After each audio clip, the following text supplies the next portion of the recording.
Corte Interamericana de Derechos Humanos falló a favor de Gustavo Petro en un pleito que el senador mantenía contra el Estado colombiano. La Corte declaró responsable al país de violar los derechos políticos del Senado.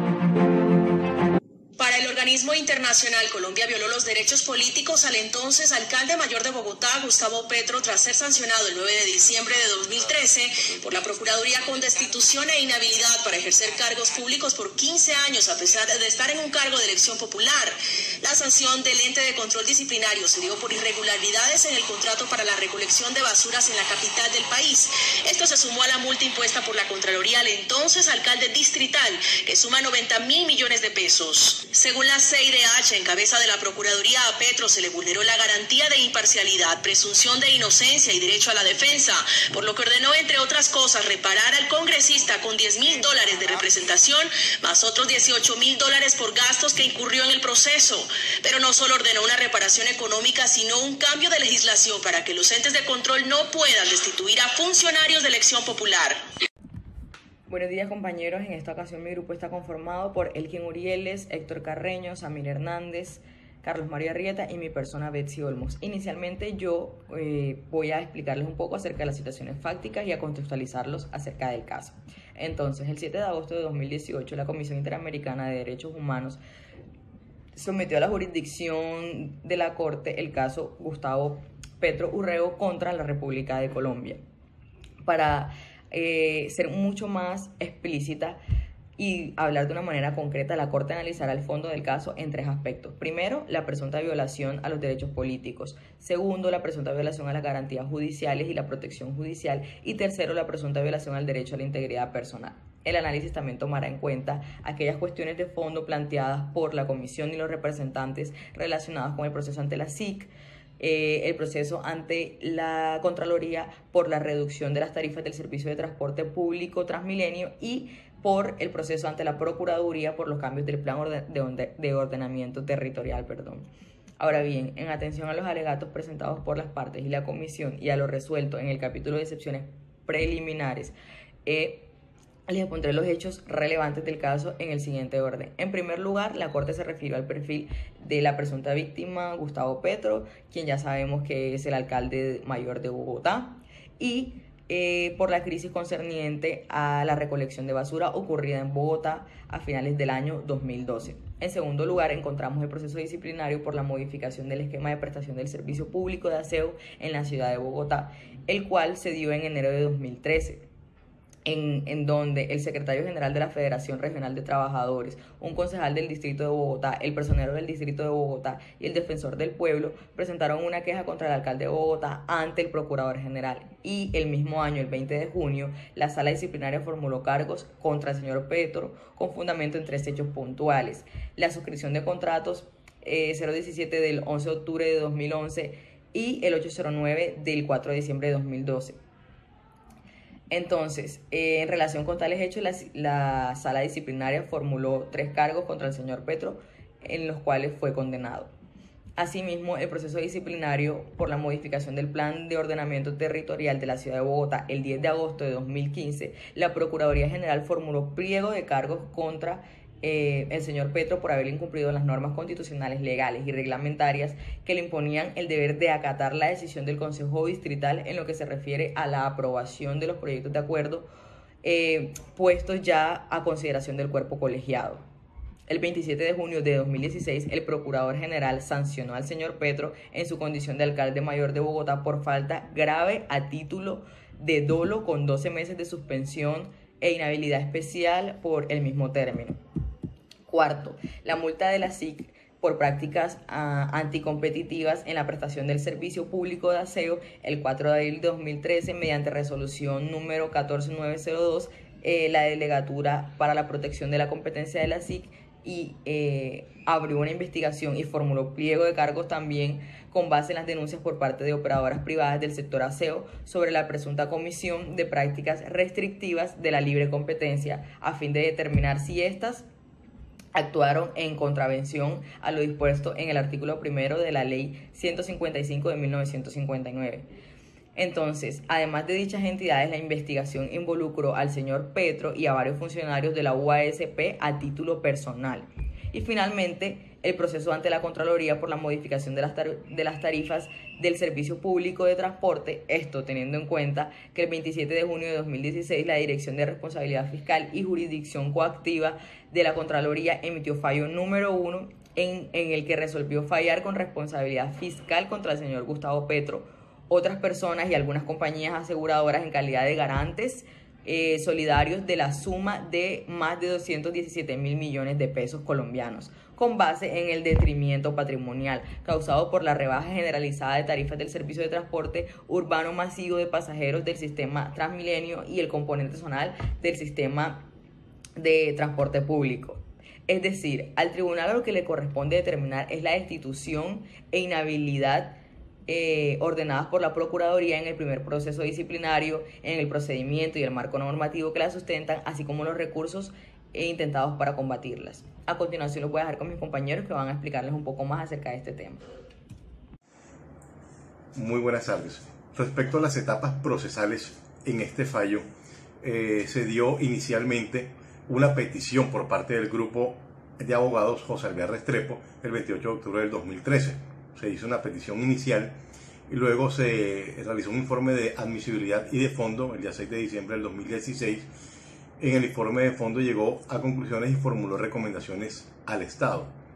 Luego se hizo la notificación al Estado, notificaciones a los representantes y luego se hizo un escrito de solicitudes, argumentos y pruebas el día 2 de noviembre del 2018.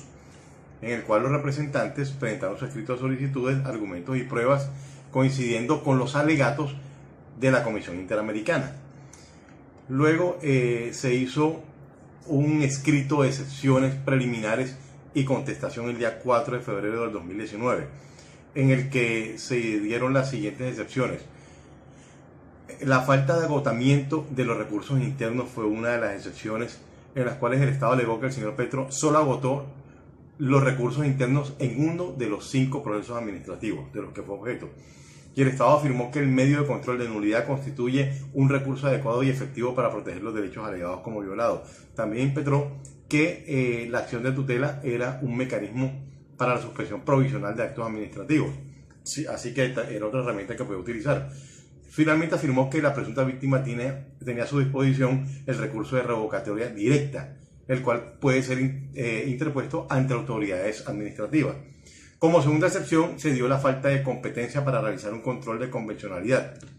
Afirmó el Estado que realizar un control de convencionalidad sería abstracto porque dichos actos administrativos no llegaron a afectar en la práctica los derechos políticos del señor Petro.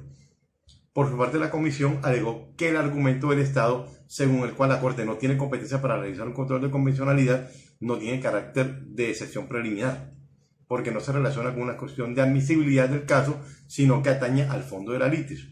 Luego, el día 12 de diciembre, se dio una audiencia pública en la cual el presidente de la Corte convocó a las partes y se hicieron las excepciones preliminares, eventuales y de fondo, las reparaciones y costas y escuchar en alegatos a las partes. Entonces, para los alegatos, la comisión, por parte de la comisión, el 9 de marzo del 2020, presentó sus observaciones finales escritas y el Estado y los representantes remitieron sus respectivos alegatos de igual forma. En el caso de la Comisión Interamericana, consideró que la sanción de destitución e inhabilitación de un funcionario de elección popular por infracciones meramente administrativas no satisface el estándar de proporcionalidad en virtud del grado de afectación de los derechos políticos. Considera además la Comisión Interamericana que la sanción para ser elegido en un cargo de elección popular no puede ser impuesta sino a través de una condena penal en firme y no por la vía administrativa como se hizo. Adicionalmente, consideró que la Procuraduría no es la autoridad adecuada para imponer sanciones severas de esa naturaleza. Los representantes de la víctima alegaron que en la Convención Americana los derechos políticos gozan de una protección reforzada. Asimismo, los representantes manifestaron que las sanciones que fueron impuestas al señor Petro perseguían un fin discriminatorio, con el fin de restringir su participación en las elecciones presidenciales del 2018. Por su parte, el Estado alegó que no existe a nivel internacional un estándar que señale que el único mecanismo legítimo de restricción de derechos políticos sea el procedimiento penal. aduciendo que siempre que se respeten las garantías inherentes al debido proceso, enmarcadas en el artículo 23.2 de la Convención, admite así la restricción legítima de derechos políticos por autoridades distintas a jueces penales. También se dieron las reparaciones en las cuales la Comisión solicitó que el Estado adecuara la legislación interna, en particular las disposiciones de la Constitución Política y del Código Disciplinario Único, que contemplan respectivamente la facultad de destituir e inhabilitar a funcionarios de elección popular por parte de la Procuraduría. Los representantes solicitaron que el Estado realice una reforma de las facultades sancionatorias de la Procuraduría General de la Nación, y el Estado alegó que la Corte carece de competencia para pronunciarse y ordenar la modificación de las normas constitucionales y legales que consagran las facultades sancionatorias de la Procuraduría. Entonces vemos cómo cada parte expone las razones por las cuales cree que no se está surtiendo el proceso debidamente. Luego, finalmente se hizo una deliberación, la Corte deliberó en sentencia y la decisión, según su decisión, dispuso que el Estado realizara las publicaciones indicadas, que en un plazo razonable su ordenamiento jurídico fuera adecuado y que pagara las cantidades fijadas en la presente sentencia por concepto de indemnización de daño inmaterial y por el reintegro de costas y gastos. Muy buenas tardes y espero que en cuanto a las etapas procesales haya quedado claro todo lo que se presentó en este fallo. Muchas gracias. Muy buenas tardes. Para continuar con el análisis de la prueba del caso por parte de la Procuraduría, el 9 de diciembre de 2013 se declaró responsable al señor Petro Gustavo por la siguiente falta. Podemos decir que una falta gravísima contenida en el numeral 31 del artículo 48 del Código Disciplinario Único consiste en participar en la etapa precontractual o en la etapa 2 contractual en detrimento del patrimonio público o con el desconocimiento de los principios que regulan la contratación estatal y la función administrativa, contemplada en la Constitución y en la ley.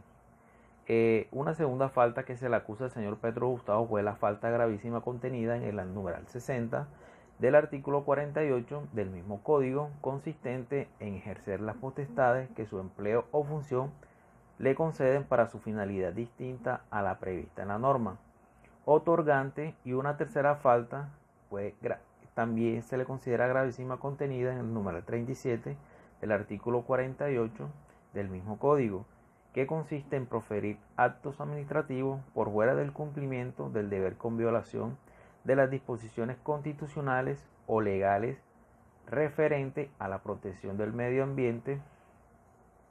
El señor Petro fue sancionado con la pena de destitución de su cargo de alcalde de Bogotá, inhabilidad general para ocupar cualquier cargo público en el territorio por un término de 15 años. Si bien el señor Petro presentó diversos recursos en contra de esta decisión, el 13 de enero del 2014, la Sala Disciplinaria de la Procuraduría rechazó el recurso de recusación y confirmó la decisión del 9 de diciembre del 2013. El 20 de marzo de 2014, si bien sabemos, el presidente de la República dispuso la destitución del señor Petro como alcalde, lo cual surtió efecto hasta el 23 de abril del 2014. El señor Petro fue restituido en el cargo en virtud de una acción de tutela y del cumplimiento de las medidas cautelares ordenadas por la Comisión Interamericana de los Derechos Humanos el 18 de marzo de 2014. Si bien el Estado presentó 4 excepciones preliminares, las cuales fueron rechazadas por el tribunal respecto a la alegada falta de agotamiento de los recursos internos, la Corte consideró que esta excepción no fue alegada en el momento procesal oportuno, por lo tanto operó el principio de preclusión procesal respecto a los alegatos del Estado sobre la falta de competencia para realizar un control de convencionalidad en abstracto sobre normas del ordenamiento jurídico colombiano. La falta del fundamento de los alegatos respecto al artículo 5 de la Convención Americana y la exposición de hechos que no caracterizan una violación. Dicho instrumento, el tribunal resolvió que dichos alegatos no se referían a cuestiones de admisibilidad, sino de fondo a la controversia. Si bien Petro salió triunfante, se puede decir, porque le devolvieron su cargo y continuó en su mandato hasta finalizar. Esa será mi intervención el día de hoy. Buenas tardes, mi nombre es Héctor Carreño y a mí me correspondió hablar sobre las implicaciones que tuvo el Estado colombiano en el caso Petro versus Colombia. La Corte determinó que en el proceso disciplinario seguido contra Petro se violó el principio de jurisdiccionalidad, la garantía de imparcialidad, el principio de presunción de inocencia y el derecho a la defensa. La Corte concluyó que el Estado es responsable por la violación al artículo 23 de la Convención Americana en relación con los artículos 1.1 y 2 del mismo instrumento, y por la violación a los artículos 8.1 y 8.2 en relación con el artículo 1.1 del mismo instrumento. Las implicaciones fueron las siguientes. El Estado tenía que realizar las publicaciones indicadas en el párrafo 150 de la presente sentencia. El Estado también tenía que adecuar en un plazo razonable su ordenamiento jurídico interno a los parámetros establecidos en la presente sentencia, pues en los términos de lo dispuesto en el párrafo 154 de la presente sentencia. Sin lugar a dudas, el Estado tenía que pagar las cantidades fijadas en el párrafo 162 de la presente sentencia por concepto de indemnización y de daño material y por el reintegro de costas y gastos en los términos del párrafo 165 y de los párrafos 166 a 171 de la presente sentencia. El Estado tenía que, en un año contado a partir de la notificación de esta sentencia, rendirle a un tribunal un informe sobre las medidas que fueron adoptadas para cumplir con la misma, sin el perjuicio de lo establecido en el párrafo 150 de la presente sentencia. La Corte fue quien supervisó el reintegro, el integro de esta sentencia en ejercicio de sus atribuciones y en cumplimiento de sus deberes conforme a la Convención Americana de Derechos Humanos, y pues dio por concluido el presente caso una vez que el Estado cumplió con lo dispuesto en la misma. Muchas gracias. Buenas noches para todos y todas ellas en este día tan especial, esplendorosas mujeres que hoy nos acompañan en este espacio.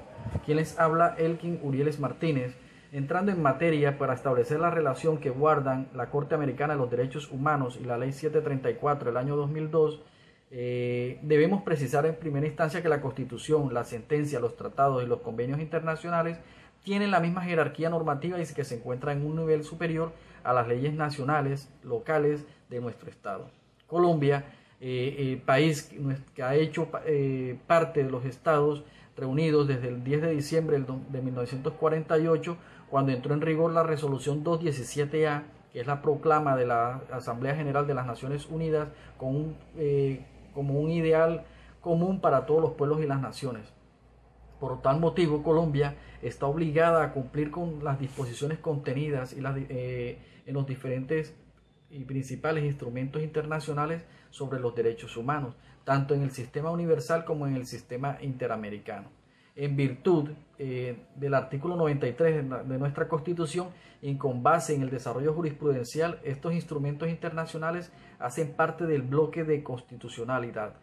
O sea, que sus disposiciones tienen un rango constitucional y en consecuencia todas las normas legales y reglamentarias de rango inferior que se expidan al interior del Estado, para nuestro caso de estudio, la Ley 734 del 2002, la cual establece debe ajustarse o entrar conforme a lo previsto en los tratados internacionales. Dentro de los propósitos de esta Convención Americana de los Derechos Humanos se encuentra promover y consolidar la democracia representativa dentro del respeto al principio de la no intervención, pero con esto permite que las leyes nacionales que prescriban restricciones al ejercicio de los derechos y libertades atendiendo a las razones de interés general, lo cual acontece con la aplicación de la mencionada Ley 734. Es así entonces como el artículo, trayendo a colación el artículo 23 de la Convención Americana de los Derechos Humanos, establece en su numeral primero que todos los ciudadanos deben gozar de los mismos derechos y oportunidades. En el literal C de este mismo numeral dice entonces que deben tener acceso a condiciones generales de igualdad, a las funciones públicas dentro del país. Y en el numeral segundo, pues que señala que la ley puede reglamentar el ejercicio de los derechos y oportunidades, a que se refiere el inciso anterior. Esto, pues, con esta razón, la Corte considera que el ejercicio efectivo de los derechos políticos constituye un fin en sí mismo y a la vez un medio fundamental para que las sociedades democráticas tienen para garantizar los derechos humanos previstos en la Convención. Es así como la Corte se acoge a la normativa interna de nuestro Estado para hacer efectivo la vulneración o la aplicación de la sentencia por parte de la Procuraduría General de la Nación, en la cual entró a indilgar la parte disciplinaria del señor Gustavo Petro. Gracias.